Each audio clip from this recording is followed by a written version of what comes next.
Hi friends, welcome. Bharathi Kannamma இன்னைக்கு எபிசோடில் வந்த சுவாரஸ்யமான சீன்ஸ் பற்றி பார்க்கலாம்.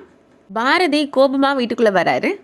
அகிலன், அஞ்சலி, சௌந்தர்யா 3 பேருமே இருக்கிறாங்க. எல்லாரும் என்னை நல்லா பார்த்துக்கோங்க, என்னை பார்த்தா என்ன உங்களுக்கு இழிச்ச வாய் மாதிரி தெரியுதா இல்லை முட்டாள்னு தெரியுதா அப்படின்னு கேட்குறாரு.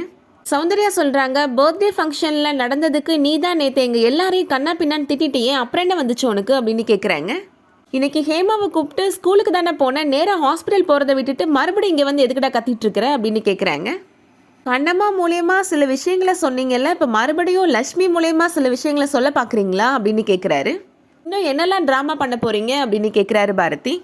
நேற்று என்னென்னா, அந்த கண்ணம்மா வந்து ஹேமா ஏன் வயிற்றில் வளர்ந்த குழந்தைன்னு சொல்லிட்டு போகிறா. இன்னைக்கு லக்ஷ்மி வந்து நீங்கள் தான் என்னோட அப்பான்னு எனக்கு தெரியும்னு வந்து சொல்கிறா. என்ன நினச்சிட்டு இருக்கிறீங்க உங்கள் மனசில் எல்லாரும் அப்படின்னு கேட்குறாரு பாரதி.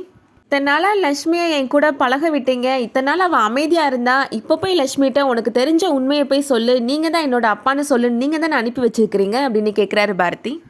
இதெல்லாம் நாங்கள் பிளான் பண்ணி பண்ணுறோம், நீ நினைக்கிறியா பாரதி அப்படின்னு சௌந்தர்யா கேட்குறாங்க. பிளான் பண்ணாமல் எப்படிமா அடுத்தடுத்த நாள் நடக்குது, அப்புறம் என்னை எப்படி நினைக்க சொல்கிறீங்க அப்படின்னு பாரதி கேட்குறாரு. லக்ஷ்மி என்கிட்ட வந்து என்னோட அம்மா விட்டு ஏன் பிரிஞ்சிங்க அப்படின்னு கேட்டால் நான் அவட்ட என்னம்மா பதில் சொல்வேன் அப்படின்னு பாரதி கேட்குறாரு. நான் உண்மையை சொன்னால் லக்ஷ்மி தாங்குவாளாமா அப்படின்னு கேட்குறாரு பாரதி. லக்ஷ்மி என்னை பற்றி என்னம்மா நினச்சிருப்பா, எதுக்காக அப்பா அம்மா விட்டு பிரிஞ்சாரு, எதுக்காக அம்மாவை கஷ்டப்படுத்துறாரு அப்படின்னு என்னை பற்றி அவள் தப்பாக தானம்மா நினச்சிருப்பா அப்படின்னு கேட்குறாரு. ஏமா அந்த சின்ன குழந்தைகிட்ட என்னை ஒரு வில்லனாக ப்ரொஜெக்ட் பண்ணுறீங்க அப்படின்னு பாரதி கோபப்படுறாரு. அந்த சின்ன குழந்தை என்கிட்ட வந்து இன்றைக்கி ஒரே ஒரு நாள் அப்பாவா சைன் பண்ணுங்கன்னு என்கிட்ட வந்து கேட்குறா. நான் பண்ண மாட்டேன்னு உங்களுக்கு தெரியும், அது தெரிஞ்சும் அவட்ட ஏன் அப்படி பேச சொன்னீங்கம்மா அப்படின்னு கேட்குறாரு. சின்ன குழந்தைய ஹர்ட் பண்ணுற அளவுக்கு நான் ஒன்றும் கல் நெஞ்சக்காரன் கிடையாது அப்படின்னு பாரதி சொல்கிறாரு. இருந்தாலும் அவன் மனசில் என்ன ஒரு முரடனாக கோபமாக சித்தரித்து வச்சுருக்கிறீங்கம்மா, நீங்கள் ஏன் இப்படிலாம் பண்ணுறீங்க அப்படின்னு கோபப்படுறாரு. இது வரைக்கும் நீங்கள் என்னோட முதுகில் குத்துனதெல்லாம் போதும், இதுக்கு மேலெல்லாம் என்னால் தாங்குகிற சக்தி கிடையாதுமா அப்படின்னு சொல்லிட்டு போகிறாரு பாரதி. அடுத்ததான் ஸ்கூலில் நடக்கிறத காமிக்கிறாங்க. லக்ஷ்மி பாரதி சைன் பண்ணாமல் போனதை பற்றி யோசித்து பார்த்துட்ருக்குறாங்க. அப்படி அப்பாவுக்கு அம்மா மேலே என்னதான் கோபம் அப்படின்னு நினைக்கிறாங்க. ஹேமா லக்ஷ்மியை பார்க்குறதுக்காக வராங்க. இன்றைக்கி டேடி பேரண்ட்ஸ் டீச்சர் மீட்டிங் வந்து அட்டன் பண்ணார் அப்படின்னு சொல்கிறாங்க. சார் என்னை பற்றி நல்லபடியாக ரொம்ப அப்ரிஷியேட் பண்ணி பேசினார், எனக்கு ரொம்ப சந்தோஷமாக இருந்துச்சு அப்படின்னு சொல்கிறாங்க. மீட்டிங் அட்டன் பண்ணுறதுக்கு சமையலம்மா வந்தாங்களா அப்படின்னு ஹேமா கேட்குறாங்க. அம்மாவால் பெர்மிஷன் போட முடியாதுன்னு அம்மா வரலை அப்படின்னு சொல்கிறாங்க லக்ஷ்மி. என்கிட்ட ஃபஸ்ட்டே சொல்லியிருந்தேன்னா நான் டேடியை உனக்காக சைன் பண்ண சொல்லியிருந்திருப்பேன்ல அப்படின்னு சொல்கிறாங்க ஹேமா. டேடி என்னோட பர்த்டே ஃபங்க்ஷனில் அம்மாவோட ஃபோட்டோவை காமிச்சாங்கல்ல, என்னோட அம்மா ரொம்ப க்யூட்டாக இருந்தாங்கல்ல அப்படின்னு சொல்லி சந்தோஷப்படுறாங்க ஹேமா. நேற்று ஃபுல்லாக நான் அம்மா ஃபோட்டோவை பக்கத்தில் வச்சுட்டு தான் தூங்கிட்டு இருந்தேன் அப்படின்னு சொல்கிறாங்க. ஹேமா லக்ஷ்மிகிட்ட சொல்கிறாங்க, நீ கவலைப்படாத லக்ஷ்மி, எனக்கு அம்மா கிடைச்ச மாதிரி உனக்கும் அப்பா கண்டிப்பாக கிடைப்பாரு அப்படின்னு சொல்கிறாங்க. ஹேமாட்ட நம்ம 2 பேருக்கும் ஒரே அப்பா தான்னு சொல்லிடலாமா அப்படின்னு லக்ஷ்மி யோசிக்கிறாங்க. அதுக்கப்புறமா இப்போதைக்கு ஹேமாக்கு இந்த உண்மை தெரிய வேணாம் அப்படின்னு முடிவு பண்ணிடுறாங்க. அடுத்ததா சௌந்தர்யா இப்போது கண்ணம்மாவுக்கு கால் பண்ணுறாங்க. நீ இன்னைக்கு பேரண்ட்ஸ் டீச்சர் மீட்டிங் போகலையா கண்ணம்மா அப்படின்னு கேட்குறாங்க. இல்லை நான் இன்னைக்கு அட்டன் பண்ணலை, ஏற்கனவே நிறைய பெர்மிஷன் போட்டுட்டேன், மறுபடியும் பெர்மிஷன் கேட்க முடியாதுன்னு நான் போகலத்த அப்படின்னு சொல்கிறாங்க கண்ணம்மா. அதனால தான் லக்ஷ்மி பாரதியை பார்த்து அப்பான்னு கூப்பிட்ருக்கா, நீங்கள் இன்னைக்கு எனக்காக அப்பான்னு வந்து சைன் பண்ணுங்கன்னு கேட்டிருக்கா அப்படின்னு சொல்கிறாங்க. வழக்கம் போல் பாரதி இப்போ நேராக வீட்டுக்கு வந்து எல்லாரையும் திட்டிட்டு போகிறான், நீங்கள் ட்ராமா பண்ணுறீங்க அப்படி இப்படின்னு கத்திட்டு போகிறான், நேராக அவன் ஹாஸ்பிட்டல் தாம்மா வரான் அப்படின்னு சொல்கிறாங்க. கண்ணம்மா சொல்கிறாங்க, பாவத்தை லக்ஷ்மியும் சின்ன பொண்ணு தான், எத்தனை நாள் தான் இந்த உண்மையை அவள் மனசுலே போட்டு வச்சிருப்பா அப்படின்னு சொல்கிறாங்க. நேற்று கோபம் வந்து நான் எல்லா உண்மையும் சொன்ன மாதிரி இன்றைக்கி அவளும் உணர்ச்சி வசப்பட்டு சொல்லிட்டா போலத்த அப்படின்னு சொல்கிறாங்க கண்ணம்மா. அடுத்ததா இப்போது பாரதி ஹாஸ்பிட்டலுக்கு வந்துடுறாரு. கண்ணம்மாவை கேபினுக்கு வர சொல்கிறாரு.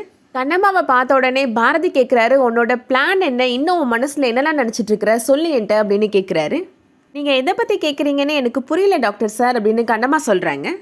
ஹேமாவையும் என்னையும் பிரிக்கிறதுக்கு நீ இன்னும் என்னெல்லாம் பிளான் வச்சுருக்கிற, எனக்கு இப்போவே சொல்லு அப்படின்னு பாரதி கோபமாக கேட்குறாரு.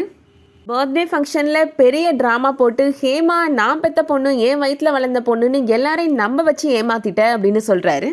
இன்றைக்கி ஸ்கூலில் லக்ஷ்மியை வச்சு அடுத்ததான் ட்ராமா க்ரியேட் பண்ணுறியா அப்படின்னு கேட்குறாரு. இன்றைக்கி லக்ஷ்மி என்கிட்ட வந்து நீங்கள் தான் என்னோட அப்பான்னு தெரியும், பேரண்ட்ஸ் டீச்சர் மீட்டிங்கில் நீங்கள் வந்து அட்டன் பண்ணுங்கன்னு என்னை கூப்பிடுறா, என்ன தைரியத்தில் அவளோட அப்பா நான் நீ அவட்ட சொல்லி வச்சிருக்கிற அப்படின்னு கேட்குறாரு. அதுதானே உண்மை அப்படின்னு கண்ணம்மா சொல்கிறாங்க. எது உண்மை அப்படின்னு பாரதி கோபப்படுறாரு. லக்ஷ்மிக்கு யார் அப்பா அப்படின்னு உனக்கும் தெரியும் எனக்கும் தெரியும், 10 வருஷம் ஆச்சுன்னா எல்லாத்தையும் மறந்துடுவேன்னு நினச்சியா அப்படின்னு பாரதி கேட்குறாரு. நான் லக்ஷ்மிகிட்ட போய் சொல்லலை, உண்மையை தான் சொல்லியிருக்கிறேன் அப்படின்னு கண்ணம்மா சொல்கிறாங்க. எது உண்மை? யார் பிள்ளைக்கு யார் அப்பா? உனக்குலாம் அசிங்கமாக இல்லை அப்படின்னு பாரதி கேட்குறாரு. உன் பிளான் எனக்கு நல்லாவே புரியுது. ஏதாவது செஞ்சு ஹேமாவை என்கிட்டருந்து கொண்டு போயிடலான்னு தானே நினைக்கிறேன் அப்படின்னு பாரதி சொல்கிறாரு. நீ என்கிட்ட நெருங்கி வர வர நான் உன்கிட்டருந்து விலகி போயிட்டே இருப்பேன், தனியாக இல்லை ஹேமாவை கூட்டிட்டு அப்படின்னு சொல்கிறாரு பாரதி. கண்ணம்மா சொல்கிறாங்க, நீங்கள் அப்படி ஹேமாவை என்கிட்டருந்து பிரிக்கணும்னு நினச்சிங்கன்னா அதை பார்த்துட்டு நான் சும்மா இருக்க மாட்டேன் அப்படின்னு சொல்கிறாங்க. இந்த உலகத்தில் என்னெல்லாம் சட்டம் இருக்கோ அதெல்லாம் வச்சு ஹேமா என்னோட பொண்ணு அப்படின்னு நான் நிரூபிப்பேன் அப்படின்னு சொல்கிறாங்க. ஹேமாவை உங்கள்கிட்டருந்து பிரித்து நான் ஏன் கூட கூட்டிகிட்டு போயிடுவேன் அப்படின்னு சொல்கிறாங்க கண்ணம்மா. பாரதி சொல்கிறாரு, ஹேமாவை உன்கிட்ட இருந்து எப்படி செக்யூர் பண்ணணும்னு எனக்கு நல்லாவே தெரியும் அப்படின்னு சொல்கிறாரு. லக்ஷ்மி இனிமேல் என்ன அப்பான்னு எங்கே வச்சும் கூப்பிடக்கூடாது அப்படின்னு சொல்கிறாரு. ஹேமாட்ட இந்த விஷயத்தை பற்றி அவள் பேசவே கூடாது, அதை பற்றி நீ ஸ்ட்ரிக்டாக லக்ஷ்மிகிட்ட சொல்லிடு அப்படின்னு சொல்கிறாரு பாரதி. கண்ணம்மா சொல்கிறாங்க, இனிமேல் லக்ஷ்மி உங்களை அப்பான்னு தான் கூப்பிடுவா அப்படின்னு சொல்லிடுறாங்க. அப்படி தான் கூப்பிட சொல்லுவேன், பொது இடத்துல உங்களை பார்த்தா கூட அப்பான்னு தான் கூப்பிடுவா, அவங்களால என்ன பண்ண முடியும் அப்படின்னு கேட்குறாங்க கண்ணம்மா. அதை கேட்ட உடனே பாரதி கோபப்படுறாரு. அப்பாவா அப்பான்னு கூப்பிடாம மாமானா கூப்பிட முடியும் அப்படின்னு கண்ணம்மா கேட்குறாங்க. ஹேமா லக்ஷ்மிகிட்ட பேசக்கூடாது அப்படின்னா அதை ஹேமாட்ட போய் சொல்லுங்க, என்னாலலாம் லக்ஷ்மிக்கு ஆர்டர்லாம் போட முடியாது அப்படின்னு கண்ணம்மா சொல்லிடுறாங்க.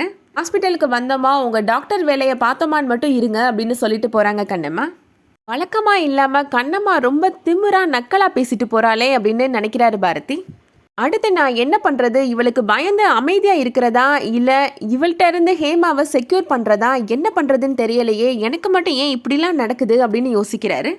அதோட இன்றைக்கான எபிசோட் முடியுது. இன்றைக்கி எபிசோட் உங்களுக்கு பிடிச்சிருந்துச்சுன்னா லைக் பண்ணிக்கோங்க. சீரியல் அப்டேட்ஸ்க்கு நம்ம சேனலை சப்ஸ்கிரைப் பண்ணிக்கோங்க. தேங்க்ஸ் ஃபார் வாட்சிங்.